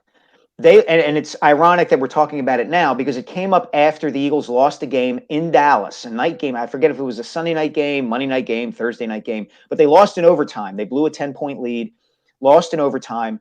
And Ertz, to that point in the season, his numbers were way down with Wentz in his first season. And he stood up after that game and said, I can't catch what's not thrown to me, basically. And over the course of the rest of that season, his numbers ticked back up again to the point where, the following season in 17 and 18, he had the 2 greatest seasons of his career. So I would say that let's see what happens over the course of the season, right? I think that we've all been kind of pleasantly surprised to a degree at the plays that Devontae Smith and Quez Watkins and even Jalen Reagor have made on the outside, right? Like tons of question marks about those young receivers, and they've shown flashes they can really make plays. Now, you say that, and of course, the Eagles wide receivers didn't catch a pass for the final 37 minutes of that game on Sunday, but it may just simply be a matter of defenses, don't know what Sirianni is going to do yet in terms of his play calling. He's still unfamiliar to the league for the most part. And Hurts right now is getting the ball when he's able to get it out to the guys on the outside, and defenses will eventually adjust, and maybe Goddard and Ertz start to get open more over the course of the season, and Hurts starts to look at them. We'll see, but that's what's happened in the past. And I don't think Zach is the kind of guy I don't think he's going to stand up yet and say, hey, I'm the greatest tight end in franchise history. Start throwing me the ball. That game that I referenced against Dallas was, I think, 6, 7, 8 weeks into the season. So let's give this a little bit of time before, we have Zach Ertz standing on a soapbox saying, throw me the ball. And it might not be this week. Obviously, Zach has to get cleared off the COVID list and there's still a chance for that Monday night in Dallas because he is vaccinated. So he just needs to pass 2 tests 24 hours apart. So we'll see how that goes. But Mike, you mentioned the loss and the lost opportunities. It was a big loss. I think a lot of the players felt, Nick Sirianni certainly felt, we gave away a chance to go 2-0. To me, though, the bigger loss is attrition showed up in the form of Brandon Graham gone for the season, and Brandon Brooks, actually a little bit of a good news. He's on the injury reserve, not a season-ending injury. But when you lose players like that, especially with a rookie head coach trying to put his stamp on this team, is that a bigger loss than just losing a game you probably should have won? Yeah, it probably is, John, especially with respect to Brandon Graham and the nature of the injury and the fact he's going for the season and the personality that he is. I wrote during the offseason, there was some discussion, as there always kind of is, in situations like this about the Eagles rebuilding, right? And my argument was, in the NFL, there really aren't that many true rebuilding programs, right? Like, you're not going to do what the Sixers did in the NBA and tear it all down and build it back up. The Browns did that, but that's a rare exception. And so there was value in bringing back Jason Kelce and having Brandon Graham and these veteran guys, where even if it's going to be a transition year, having those kind of guys in the locker room has value. They're professionals. They know how to do the job, and they can continue to play at a pretty high level. So I think you're right. The fact that Graham is gone, a lot of those guys played. I think lip service is a tough term, but like, oh well, he'll still be around in the locker room, and Brandon posted about that on Twitter. Man, in the NFL, if you are out for the season with an injury, you are out for the season. You are almost like a non-person in a lot of ways, and it's going to be really difficult for Brandon to influence the clubhouse, so to speak, in the same way he would if he were showing up and playing every day. So I think your point is well taken. I think that's a big loss. Everybody knows the character of Brandon Graham, knows what a professional he is. Never mind the fact that he's still a really good player. And they're going to lose him. They don't have him anymore, and that's going to hurt. Following up on that one, all preseason, John, myself, you guys, you and Print, Mike, anybody who follows the Eagles, were a little surprised by how protective the Eagles were of their players. Veterans Day off, like the third day of camp. Did they have a Veterans Day? Yeah, third day. Third day of camp. It's a Veterans Day. Don't worry about practice. And in the preseason games, guys not even playing. Jalen Hurts, 10 snaps. And yeah, Jalen, we're not going to be using you in the final game. So they had an overall philosophy. And they started the season very healthy. And you had to say, well, maybe they read it right. Second game, lose two guys, one for an entire season, one for to be determined. Key guys, part of those protect the veterans, let's not get them out there too much, group that they handled. I know it's too short a term to judge it, but the Eagles would also say, look, it's working for us after one game of the season. So on the positive side, they're ready to judge after a small sample size. After this week, it's a negative side, small sample size. Have we learned yet if the Eagles were smart or foolish to be as protective of their players in preseason as they were this year? I don't think we've learned anything yet, Jody. It's funny to me how the thinking on this has kind of shifted in different ways, right? I think, Jody, you and I have talked about this before with respect to Andy Reid, right? That Andy really, he lets the starters play in the preseason. Now, back when Andy was starting out with the Eagles, that approach was always, people attributed Eagles' slow starts to Andy's approach, that they were, and even Brian Dawkins in his memoir that he just came out with talked about this, that we were kind of tired in the beginning of the season and we would get off to slow starts because we had played so much in the preseason. The starters had played so much, but then come November and December, we were edgier and harder for that work. Okay. Well, now the script is kind of flipped where Andy Reid is regarded as kind of at the vanguard of this. Like I've heard him used as an example of like, well, it works for Big Red. Like he has these guys play hard in the preseason and he keeps the starters in there and maybe that's an advantage. Well, I don't know. It hasn't been an advantage to their defense through the first 2 weeks. They've looked pretty bad.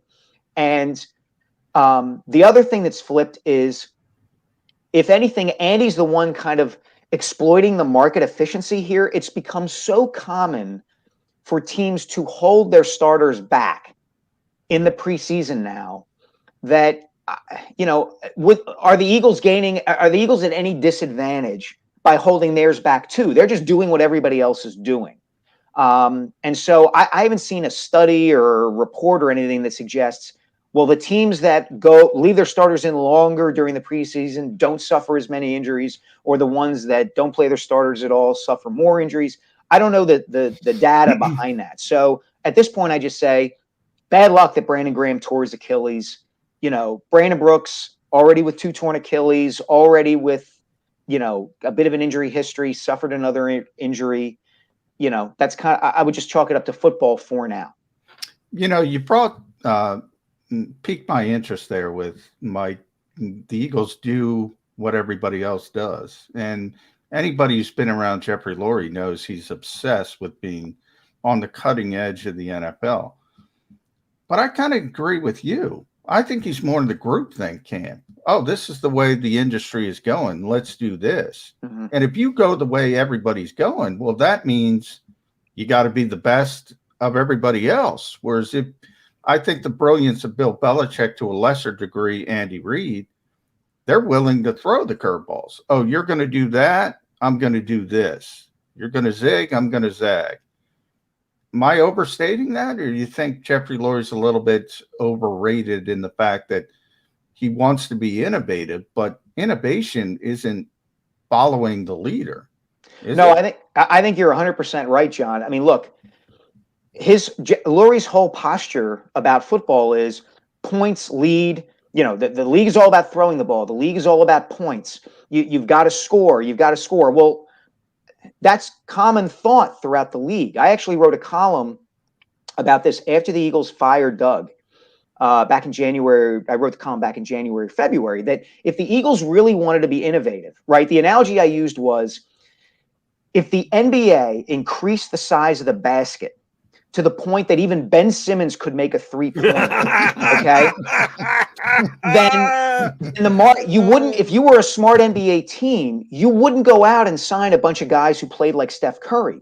You would go out and sign a bunch of guys who could keep the opposing team from shooting the ball at all, because it's so much easier to score now. And the value of a player like Steph Curry or Kyle Korver or somebody who could really shoot well from the outside has gone down. Well, the same principle should apply to the NFL. If everybody's trying to score all the time, the market inefficiency is stopping them from scoring. Washington made the playoffs last year going 7-9 with basically the three of us playing quarterback because their defense was so good. Okay. So yeah, the Eagles should have hired. I argue the Eagles might think about hiring a guy who's more accented to defense. They didn't do that. You know, even the reason they won that Super Bowl, or a big reason they won that Super Bowl, their willingness to go for it on fourth down as much as they did. Well, Bill Belichick had been doing that for 10 years. I mean, we remember the game in 2009 where he went for it on fourth down against the Colts because he didn't want Peyton Manning to get the ball back. And the whole league was like, what the hell is he doing? This is crazy. Well, guess what? That was the innovation right there. And the Eagles just kind of followed his lead. So I think there's a lot of validity to what you're saying there, John. Jeffrey Lurie wants to be perceived as innovative, but the question really is, how innovative is he? Mike, I got a little perturbed by Nick Sirianni and his press gathering on Monday. I'm a fan. I like Ciriani. I think they made a good hire, and it's still very much to be determined, but I didn't like some of his answers. And I do want to touch on one of them with you. Last night on my show on WIP, I got a call who called and said, what is Bryce Harper doing? He got thrown out on the base paths twice. And I had to say, yeah, you're right, but he's Bryce Harper. He's the reason why they're still in the pennant race. So, yeah, you're going to have to cut him some slack. We have Derek Barnett with the Eagles, which Nick Sirianni ticked me off when he said, hey, I don't know about Derek Barnett taking previous unnecessary roughness calls. I just got here. Yeah, that's your job to know what happened with one of your players previously before you got there. Derek Barnett isn't Bryce Harper. He was a first-round draft pick who the Eagles moved up to get, who they like to protect their first-round draft picks and but they made a statement this week by signing Josh Sweat to an extension and not Derek Barnett. What's Derek Barnett going to be rest of this year and going forward for the Philadelphia Eagles? He's going to be a guy who I think Nick Sirianni and the rest of the coaching staff is going to be keeping a close eye on to see if he commits another stupid penalty like the one he committed on Sunday. I think his rope is very short now. I think the point you made is a great one, Jody, about the fact that they could have signed one of those two guys, Barnett or Sweat, and they picked Sweat, who over the last year or two has been every bit as productive as Barnett has been.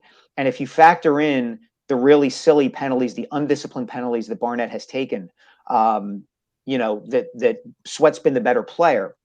I wonder how much of this, and I'd be curious to John's take on this, because he's in the locker room, or at least when we were in the locker room, he was, he's around a lot.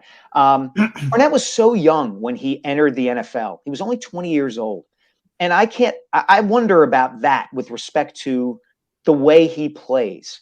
I don't know. Does he feel, I'd be curious of your take on that, John. Like, does he feel like he has to do stuff like this? Is it just a matter of him being undisciplined? Because, it didn't strike me. He didn't strike me as that kind of player initially. I mean, they talked a lot about how sound he was and how kind of mature he was, at least for that first season. I don't know. I can't explain why he commits these penalties. Yeah, I mean, from my perspective, I think he's just a really hyper-aggressive physical player. I mean, he lit up the tight end from the Patriots, I think Matt Lacoste, in training camp, and everybody was like, ooh, and ah, and the poor guy was on the field for about 10 minutes. And, you know, the next day, Derek Barnett was out for a week because he hurt his shoulder on that same hit. He's just a really over-aggressive guy. I always bring up Vontaze Perfect. I don't think it's that bad, but there's just certain guys who can't, you know, toe that line. And I think Derek Barnett is in that category. You either deal with it or you don't deal with it. I think at this point, I think it's not changing. We're through different regimes. He's still making those kind of plays. And I don't know how you stop it. I can't blame that one on Nick Sirianni, but that's just me. Yeah. To your point, though, Jody, I would say this. I think Sirianni, I don't have as big a problem with Sirianni saying, you know what, players get a clean slate because I'm new here. Like, you know, judge them on what they've done for me. I understand where you're coming from. And, yeah, what Barnett did, the penalty he took fits into the player he's always been.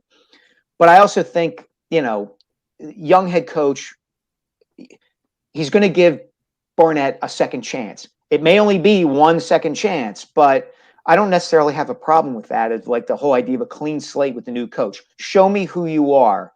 And then, okay, all right, you showed me who you are, and it's exactly the guy you've been. Now we got to do something about it. Yeah, but he said the same thing about Jalen Hurts. I don't care whether he did or didn't throw the ball over the middle last year. I wasn't here. That's your job. You're supposed to know. You're supposed to go back and do the research. There's tape on everything. How do you say that if you're the head coach?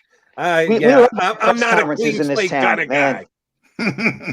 All right, last one from me, Mike, and read Mike Sielski. I'm going to call him the best columnist in Philadelphia. Thanks. And also, your book coming out January 11th. Is that yes? Is that when it's coming out? Yes, it is. The Rise, Kobe Bryant, and the Pursuit of Immortality. Yeah. So shameless plug there. Not so shameless because it's a must read from Mike Sielski. I want to talk about this defense, Mike. Jonathan Gannon. Look, we always say, I said it, small sample size, but here we are, week 2. I didn't see this coming. Eagles are 4th in total defense, 2nd in points per game allowed, 5th in third down defense, but they're not turning the football over. What have you seen from Jonathan Gannon? What do you like? What do you dislike? Is this defense overachieving in your mind? It certainly is for me. It is overachieving, and I'm more concerned about the turnover thing than I think a lot of people probably are. Maybe I'm wrong about that, but you know, that was a hallmark of the defense in 2017, right? When they got to the Super Bowl, was they forced turnovers.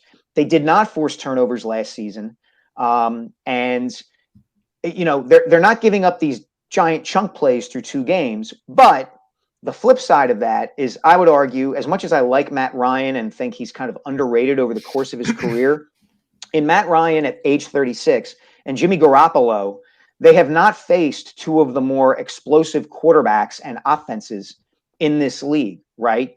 You know, the Falcons look like they're going to be pretty bad. The Niners' entire approach is kind of predicated on the Shanahan spread.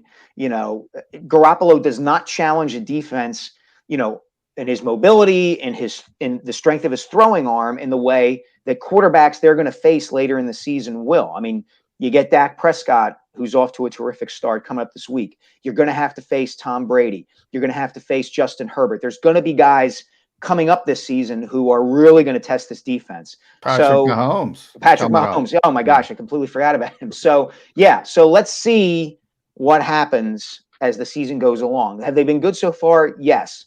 But you always have to look and see, okay, well, who are you going against? And the offenses that they've faced so far aren't exactly the ones that in this league are going to set the world on fire. By the way, Jimmy Garoppolo, the one thing he did well on Sunday, or maybe the one thing he did better than anything else, he did well sneaking the football, which the coach didn't pick up on that. Nick could have picked up on how that was working on that field that day. Actual quarterback sneaks. But again, we digress. One more shameless question / plug. the accompanying podcast for the book that's coming out in January. When does that begin to air? All right. So the podcast is going to be called I Am Kobe, and it's going to be through iHeartRadio and all their,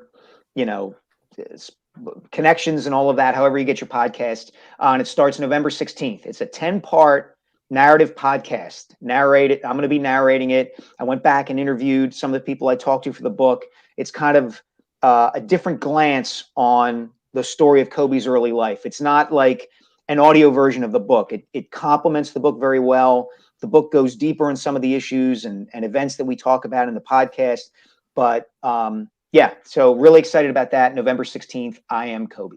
Looking forward to the podcast, even though once you read the podcast, then you have to get the book. You got to get the book after you listen to the podcast. You got to get the book. Because it just goes, the book. No, it's a package deal. The podcast is free. So think of it as like you buy the book and you get the podcast free. There we go. Yeah. The Rise of Kobe book.com too. Yeah, that's correct. The Rise of Kobe book.com. Mike Sielski, always a pleasure. Appreciate you coming on board. We'll be tapping you in again soon enough. Thanks, buddy. Thank you so much, guys. I enjoyed it. That is Mike Sielski, the lead columnist at the Inquirer and in town, as per both Jody McDonald and John McMullen. All right, coming back, the two aforementioned Mac men will put a bow on the show. A couple minutes left to get that much more into the Eagles and the Cowboys coming up next Monday night. Go for the midnight dares. Go for the memories. Go to get your spin on. Go to get your spa on. Go for the bubbles in your bathtub and in your drink. Go for the stakes and the steak. Go for him. Go for her. Go for the win. Go to Ocean Casino Resort. Book your trip at theoceanac.com. At Stateside Vodka, every new customer gets the world's best rocks glass. Free. What's that? A rocks glass? You're telling me that bottle is cut in half? You could say that. Holy shit. The glass is for cocktails, right? It's for this, and that. Is the length of the glass equal to your... You betcha. But is it made out of... Glass? Yeah, okay, but is the rip... Smooth? Will you stop doing... That? I'm the professional here. And you're telling me I can get one of these glasses for free? That's right. One free rocks glass per customer with each first-time purchase of Stateside Vodka. All from the company that's highly awarded. 0 carbs, 0 sugar, and deliciously tasting vodka. So good, it just disappears.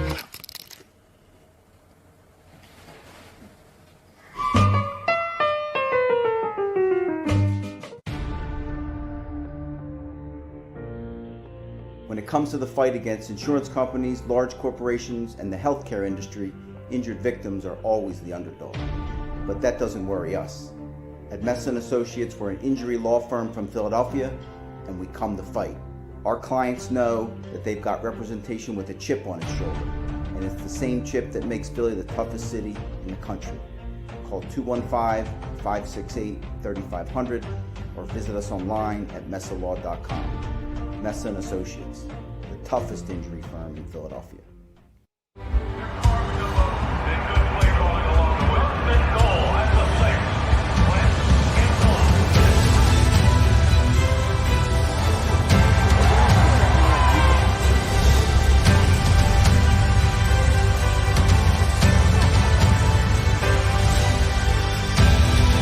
On the field of life, First Trust Bank is there for you. Champions on 3. 1, 2, 3. Because Philadelphia dreams deserve a Philadelphia bank. Go for the midnight dares. Go for the game. Go for the hits. Go for the fans. Go for the win. Go to Ocean Casino Resort. Book your trip at theoceanac.com.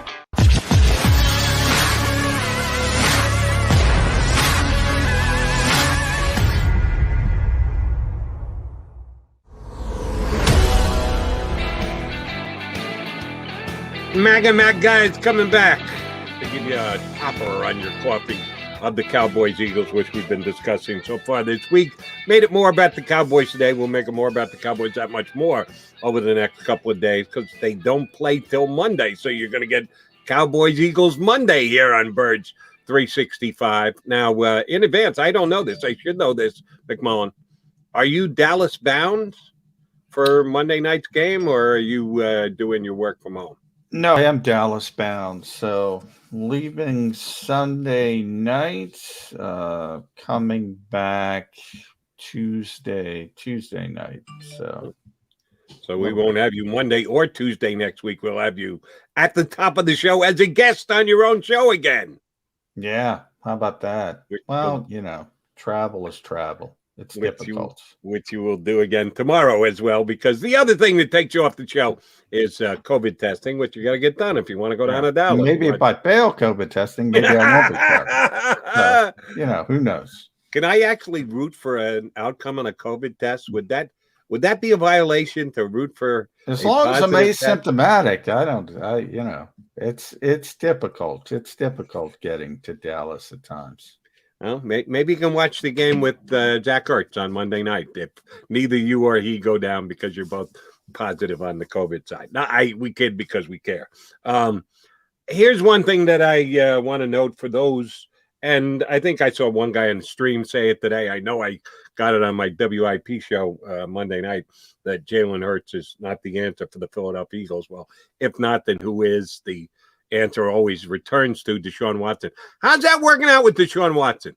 The Texans lose Tyrod Taylor this week, so the Texans are going to fold and say, we need to get Sean back on the line, right? Nope, not going to play again this week. He's never going to play for the Houston Texans again. That's a fait accompli. What's interesting, though, let me interrupt you there. If that's the case, if the Texans are never going to put him into a game again, if the Eagles were to trade for him, does that make the Eagles a lesser team? Does that mean that they're willing to compromise themselves and put a player with from a morality standpoint, it might. It depends how you kind of look at it. He doesn't want to come here, so he's not going to agree. He has a no trade clause. He's not going to agree to come here. It is interesting, though. The two teams around the league people have speculated on are Carolina and Miami. Sam Darnold's playing so well. Now, it's very early, but, it's starting to look like Adam Gase was the problem with Sam Darnold. And if that continues, all of a sudden Carolina's out of the equation, which leaves it to Miami, which probably would still want him. And that would be his most likely landing spot. And I still think it's his most likely landing spot. When it gets done, who knows? But ultimately, now there will be teams, this happens every year. Things go awry, and there will be teams. If we go all the way to next offseason and Deshaun Watson spends the entire year in sort of a stasis, there's going to be 6-7 teams back in the bidding. But that's for down the road. Until he changes his mind on Philadelphia, and I don't know what the issue is. I assume it was lack of playmakers. Maybe Devontae Smith and Jalen Reagor and Quez Watkins proved to him that they're NFL players as the season goes on. Maybe he'll revisit that if it keeps going on and on and on. But for now, he doesn't want to play here for some reason, so it doesn't matter. Which, by the way, I don't know how many viewers we have to Birds 365 down in the Houston, Texas area and or executive for the Texans. I do want to get a message to them. Good for you. Stand your ground. Don't make a trade just for making a trade's sake. And you were foolish enough to give Jalen Hurts, Deshaun Watson a no-trade contract. Make sure you get what you want in return. This is probably not helping me with Eagle Nation. Sounds like you're talking to Daryl Morey as well. Exactly. Yeah. That's exactly what I'm saying. Ironically came from Houston, by the way. Thank you very much for that, John. Don't let the inmates completely run the asylum. We know that they have a lot of power, and more power to them for getting it, but some overuse it and flaunt it.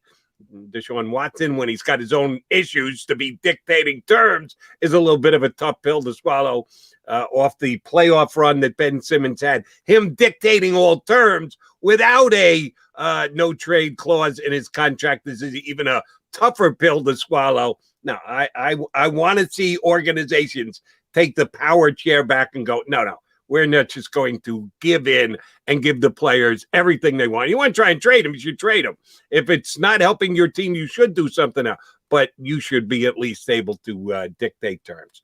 All right, so J-Mac, no good tomorrow. You got COVID testing, but you will be here right at the top of the show when Jeff Kerr slides into your slot. Be here at the top of the show. So get ready.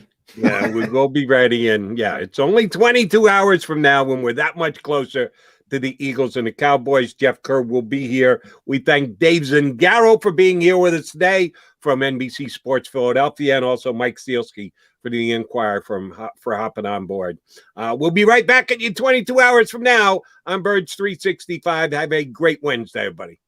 If you missed any of today's show on the JAKIB Media channel, listen to the podcast on your way home. Available on